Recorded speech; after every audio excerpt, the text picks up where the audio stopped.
Oxon 3 Comunicación Natural. Toyota. Renfe.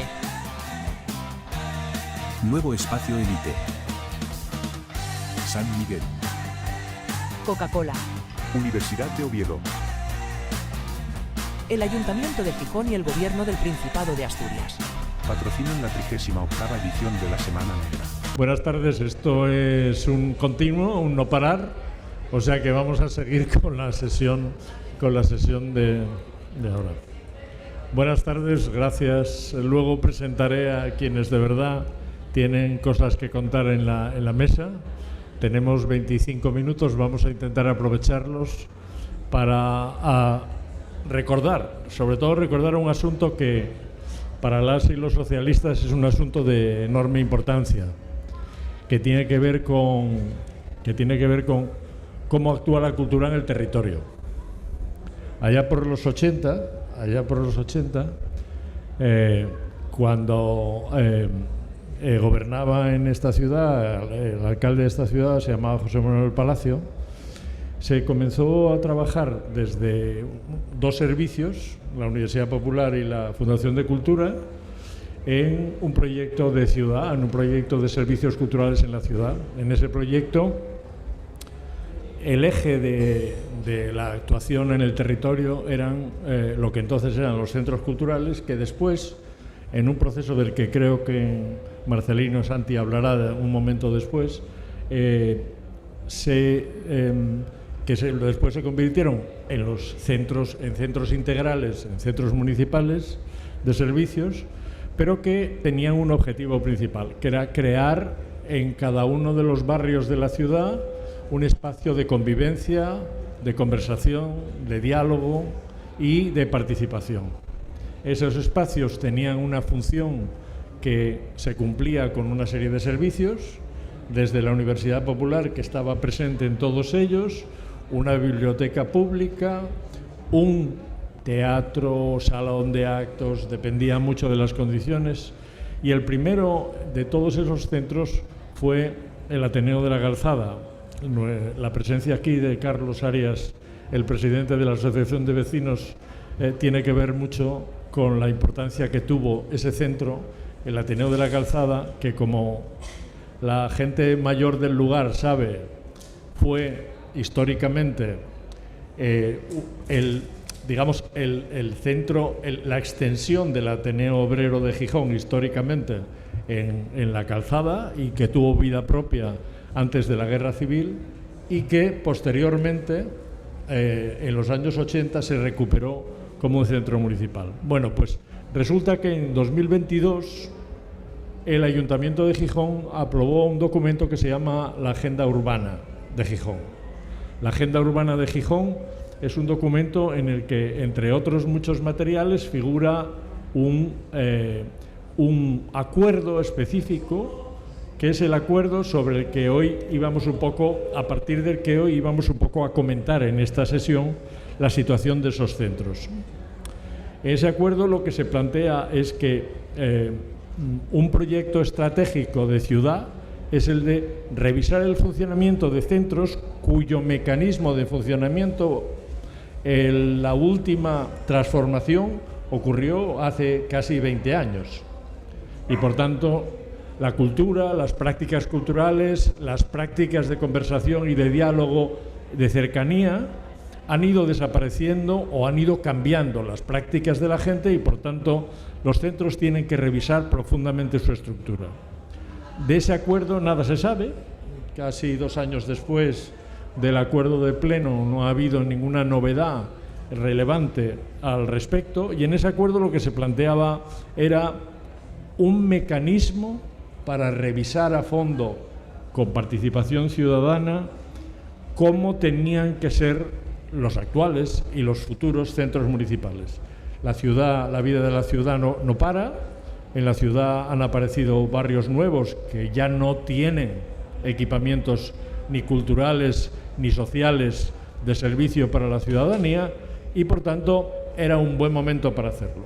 Como eso está parado, pensamos que no era malo tener una conversación aquí, y yo la primera persona a la que le voy a pedir que nos cuente un poco cuál es la visión desde el lugar en el que eso está ocurriendo, que es el centro de la Calzada, el Ateneo de la Calzada, es a Carlos, que además de ser, Carlos Arias, que además de ser presidente de la asociación, tiene una mirada cultural y crítica, por razones tanto profesionales como de interés personal, en distintos mundos de la cultura gijonesa, y que sabe muy bien de las dificultades que hoy supone poder utilizar bien un centro municipal que no está en las condiciones adecuadas para que lo que ocurre hoy en la cultura encuentre allí el espacio necesario para funcionar bien.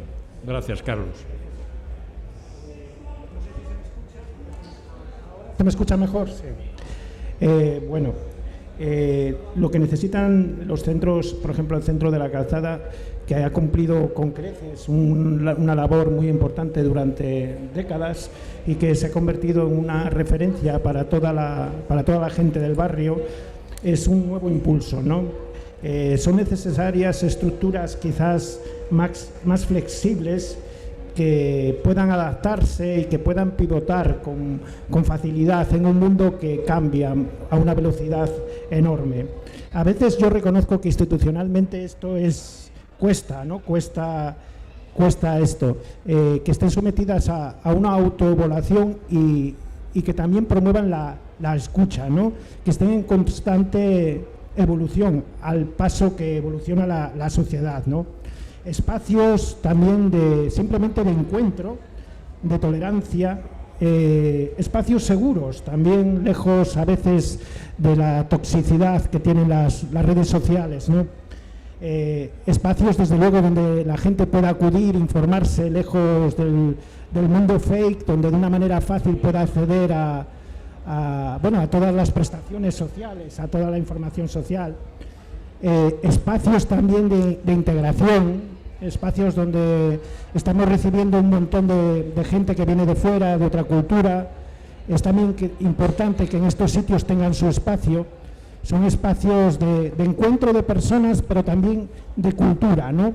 Espacios donde la cultura popular que se produce en el barrio tiene que tener su visibilidad. También la nueva cultura que está llegando al barrio tiene que también tener su visibilidad, y también abrir una ventana a esa alta cultura, ¿no? Que a veces parece inaccesible en los barrios. Muchas veces, por ejemplo, todavía hablaba recientemente el FIX, ¿no? Que no tenía sede en la Calzada, no había ninguna actividad asociada a ella, incluso recientemente en la Feria del Libro, ¿no? También es importante tenerlo en cuenta como un espacio de participación, ¿no? A todos, desde el punto de vista, a todos nos gusta la palabra participación, pero a la hora de implementarla muchas veces los políticos desconfían de ella, ¿no? La ven como algo que no se puede controlar, la ven a veces como una pérdida de tiempo, y otras veces simplemente desconocen la metodología para que la participación llegue a buen término. La participación a veces no es algo que podamos improvisar, ¿no? Es algo que se trabaja, que se practica y que tiene que tener una metodología y personas cualificadas que sepan incentivarla, ¿no? También hay una parte importante que es la parte de testeo, ¿no? Esos son sitios donde podemos anteceder lo que va a ocurrir antes de que esa se manifieste en forma de problema. Es un sitio donde podemos ver lo que va a ocurrir, empezar a notar ese tipo, y eso también es muy importante, la escucha y el análisis, un lugar de entrada de muchas información, ¿no? Un poco así en líneas generales, ¿no? Espacios de diagnóstico y de prevención, ¿no? Y también, bueno, es un poco, por eso estoy hablando, es un mundo muy complejo, necesita gente cualificada y también muchos recursos también, ¿no? Un poco en líneas generales.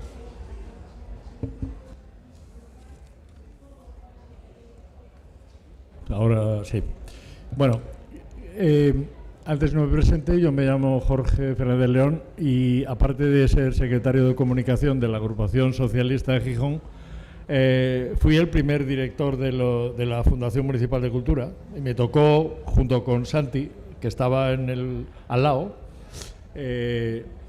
echar a andar el Ateneo de la Calzada y unos cuantos otros centros municipales, porque desde el principio la idea con la que se trabajó en la ciudad tenía que ver con la idea de que la cultura tiene que empezar por el exterior para llegar al centro y no al revés, y por tanto se trabajó más desde el principio en la idea de no solo ofrecer una serie de servicios culturales en el centro de Gijón, sino fundamentalmente acercar los servicios culturales a la comunidad.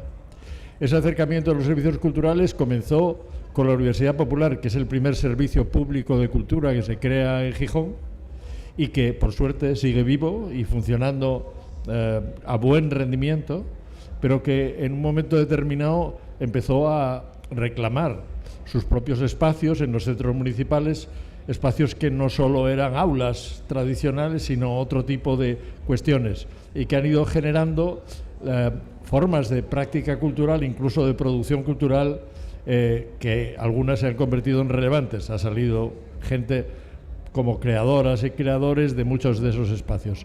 Me gustaría que él nos comentara, como responsable durante mucho tiempo de los programas de la Universidad Popular, cómo vio él todo ese proceso y en este momento qué es lo que cree que es necesario abordar en cada uno de esos espacios que también conoce bien, porque aún los conoce. Gracias, Santi. Buenas tardes. La Universidad Popular surge en aquel momento en que la administración más cercana a la administración local encuentra como sentido en su acción política las políticas que logran transformar socialmente a los ciudadanos, aquellas políticas culturales, educativas, sociales, incluso de salud y deportivas, ¿no? Entonces, desde ese punto de vista, una de las primeras medidas que toma el ayuntamiento es la creación de la Universidad Popular. Pero hay una cosa importante, se hace, es decir, tras un estudio y un diagnóstico de cuál es la situación de los adultos en la ciudad, cuáles son las demandas y cuáles son los intereses. Entonces, de ahí surge una propuesta educativa que intenta dar solución o dar alternativas a la generalidad de los adultos, desde cosas tan simples como es acceder por primera vez, es decir, a una alfabetización básica, a otras disciplinas, es decir, ya mucho más elaboradas, que incluso algunas de ellas conectan, es decir, con nuevos sentimientos, nuevas necesidades, como por ejemplo todo lo que supone hoy las políticas medioambientales, en aquel momento pues muy alejadas, pero que ya conectan con la sensibilidad de muchos participantes en los cursos de la Universidad Popular. Pero es un planteamiento no solamente educativo, es desde una visión educativo y cultural, por lo cual se crean dinámicas dentro de la Universidad Popular que no solamente logran afianzar esos procesos formativos, sino, como decía Jorge, crean unas sinergias que dinamizan la ciudad, ayudan a dinamizar a la ciudad. Es decir, logran o promueven que ciudadanos se sienten partícipes, se sienten partes de algo y forman parte de algún proyecto. Entonces, a través de los cursos de la Universidad Popular surgen en la ciudad iniciativas de carácter cultural, se crean asociaciones, incluso se crean empresas culturales, que algunas de ellas hoy perviven, empresas también y asociaciones relacionadas con las artes plásticas, con las artes escénicas, de intervención, con programas y proyectos respecto a la diversidad sexual, la diversidad de identidad cultural. Todo eso crea una dinámica importante en la ciudad que se plasma, como es necesario, donde están los ciudadanos, que es en los barrios, donde tiene que estar presente, es decir, esa acción cultural y educativa de la ciudad.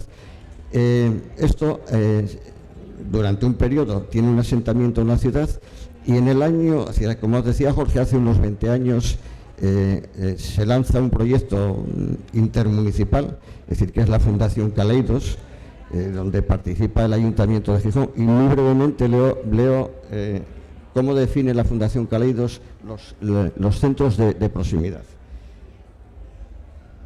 Son edificios con cierto grado de polivalencia, de titularidad pública, donde se prestan servicios dentro de un municipio con cierto grado de integración de carácter educativo, cultural, social, de atención al ciudadano, deportivo o de participación ciudadana con independencia de su modelo organizativo. Aquí está sentando 3 elementos fundamentales, que es la proximidad, que estén donde los ciudadanos pueden participar y recibir alternativas a sus necesidades. Después, la polivalencia. Esto quiere decir que allí estén, es decir, profesionales que respondan a servicios de sectores determinados, diversos. Y después, la integración.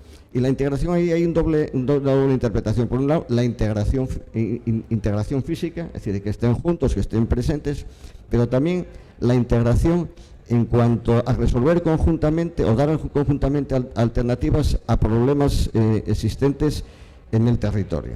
Y esa es la parte que, desde mi punto de vista, yo creo que se ha conseguido menos. Se ha conseguido menos porque, lógicamente, también esos centros avanzan una necesidad municipal, que es decir, regular todos los procesos burocráticos. Es decir, los ciudadanos acuden a estos centros para solucionar sus problemas fundamentalmente, no solamente, pero de carácter burocrático, incluso también de acercarse a estos servicios culturales educativos. Y se centra, es decir, demasiado, es decir, todo el protocolo de funcionamiento de estos centros en atender a esta gestión burocrática de las necesidades de contactos del ciudadano con la institución. Eso hace que esa estructura se convierta en una estructura, desde mi punto, excesivamente rígida, poco flexible y con una gestión acertada en cuanto a la solución de esos problemas de organización burocrática y de organización de atención de los servicios, pero que trasciende poco hacia la generalidad del territorio, del entorno. Es decir, se conecta menos con el tejido asociativo, se elaboran proyectos culturales, educativos y generales mucho menos. Es decir, fundamentalmente falta una mirada transversal a la hora de abordar, es decir, los proyectos de un territorio. Eso se ha de conseguir fundamentalmente con la presencia de profesionales, es decir, que puedan ser apoyo para abordar esos proyectos, esas políticas, profesionales, es decir, con distintas tipologías, con distintos saberes y con distintas experiencias, que evidentemente que los hay en la estructura de los servicios que están. Lo único es que lo que falta, desde mi punto de vista, fundamentalmente es una decisión política. Y la decisión política es trabajar de forma distinta. Las administraciones, sobre todo locales, las administraciones públicas, tienen una organización muy vertical. Y en función de esa organización vertical se van desarrollando las intervenciones políticas, intervenciones sectoriales. Pero hay que tomar, yo creo que decisiones valientes. En algún ayuntamiento de este país se hicieron y se hacen. Decir, bueno, pues además, es decir, hay una jerarquización, es decir, que va más allá de esa verticalidad. Es decir, empezamos a crear funciones horizontales, donde los profesionales empiezan a tomar decisiones horizontalmente con la participación de todos los recursos existentes en ese centro de proximidad, por ejemplo, es decir, para abordar un problema social, cultural, existente en una zona, pero desde las distintas visiones de cada uno de los servicios que están presentes en el centro y que están presentes en la administración de la ciudad. Yo creo que ese salto es un salto importante. Eso significa que hay que modificar la composición de los equipos, y ya digo, no es buscar gente distinta, sino otorgar funciones y objetivos, y además también cambiar el funcionamiento de los centros para que tengan esa flexibilidad para atender los centros que respondan en sus protocolos de funcionamiento más a las necesidades de los ciudadanos que a la propia organización del centro. Yo creo que esos son aspectos fundamentales.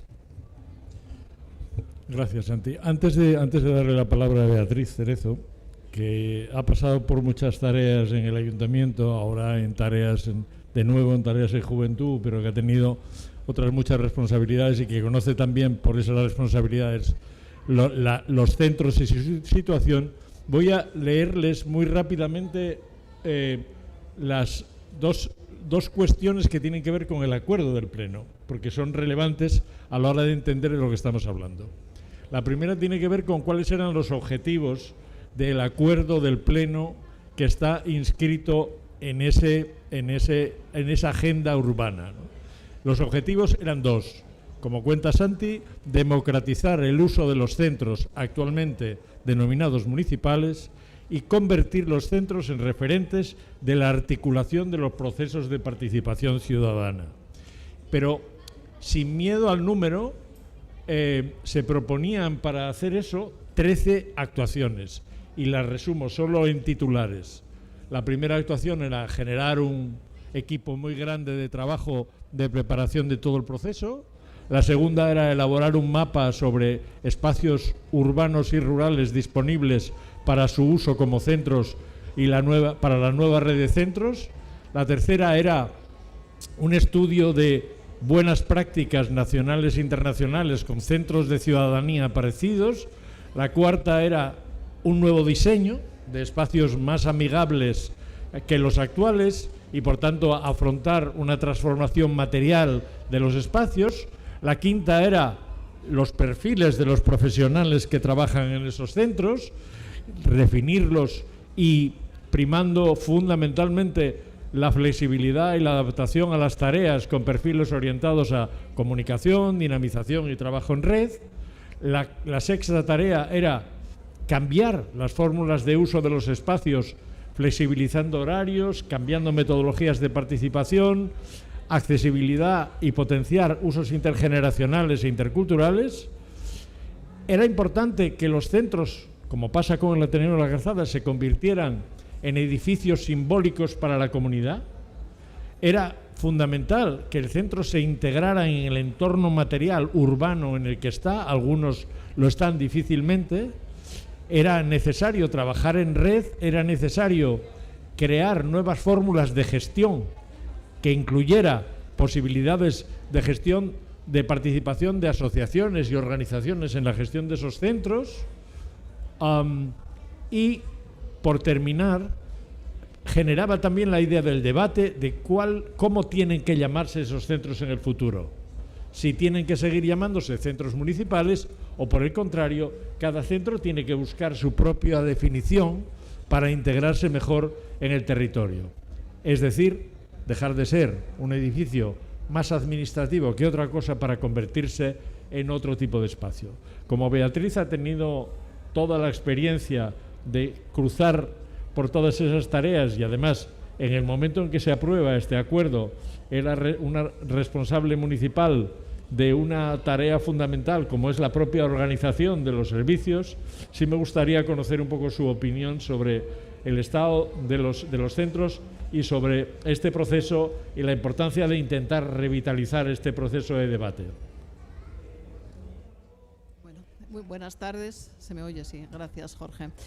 Es difícil hablar así a la última porque habéis dicho muchas cosas, ¿no? Yo creo que una de las cuestiones que hay que destacar, y en el propio plan al que hacía referencia ahora mismo Jorge se dice, la historia de los centros municipales integrados o de los centros municipales es una historia de éxito, independientemente de que, por supuesto, a lo largo de todos estos años haya habido muchas dificultades y bueno, pues distintos avatares, ¿no?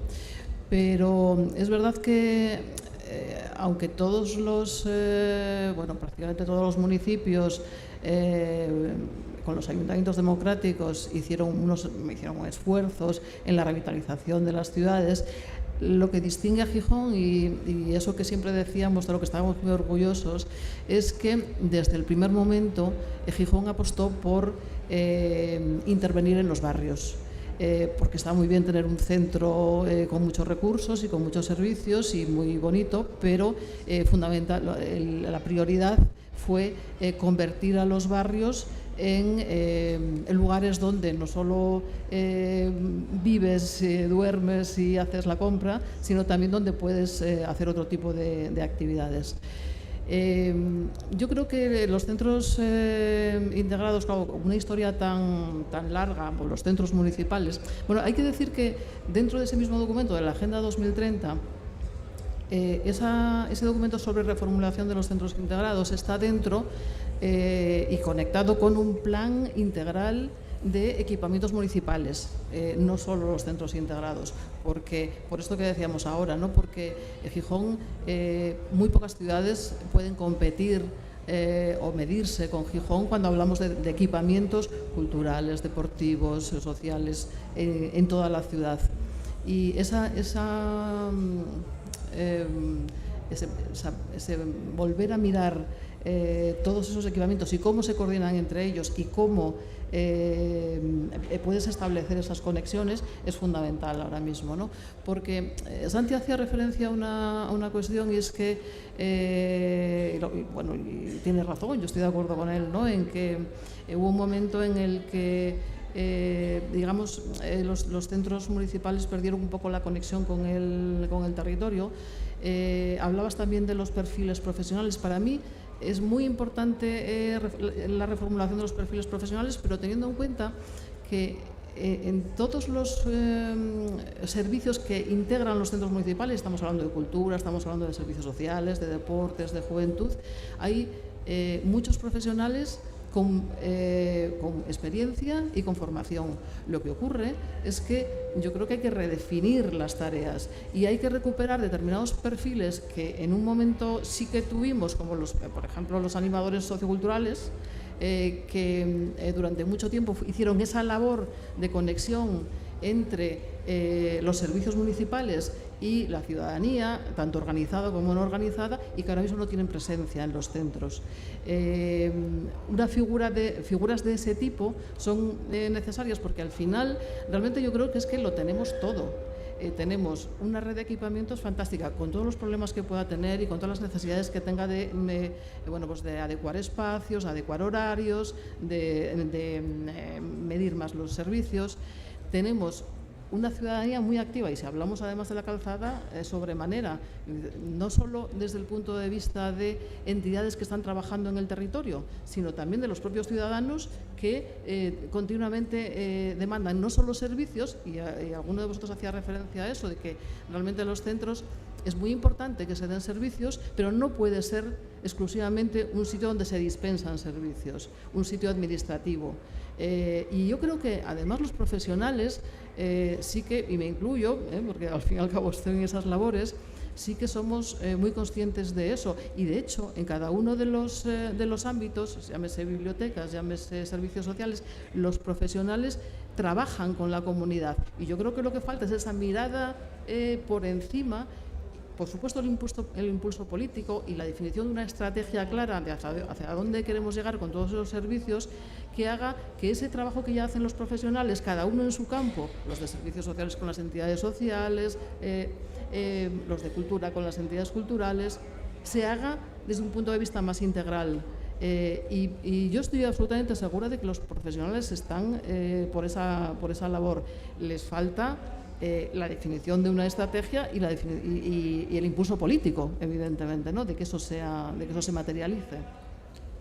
Bueno, hemos cumplido ya el tiempo, pero sabíamos que disponíamos únicamente de media hora, que casi no hay oportunidad de tener participación del público, pero sí queríamos aprovechar este momento que la Semana Negra nos ofrece como una oportunidad para recordar que hay una herramienta en esta ciudad que necesita revisión, y una herramienta que es importante para la participación ciudadana, y una herramienta que en estos momentos que estamos viviendo globalmente de crisis de los derechos democráticos, la ciudadanía tiene que tener lugares en los cuales pueda ejercer esos derechos, no solo los derechos culturales, en general los derechos ciudadanos, y que una ciudad como esta dispone de recursos materiales para que eso sea posible.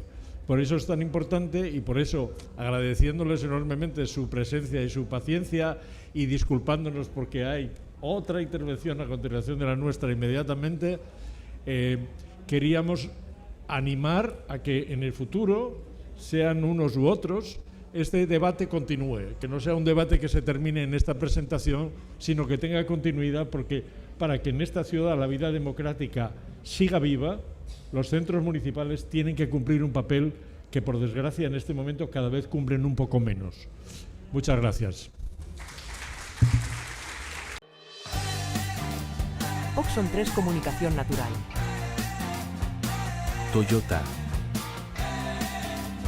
Renfe. Nuevo Espacio Elite. San Miguel. Coca-Cola. Universidad de Oviedo. El Ayuntamiento de Gijón y el Gobierno del Principado de Asturias. Patrocinan la 38ª edición de la Semana Negra.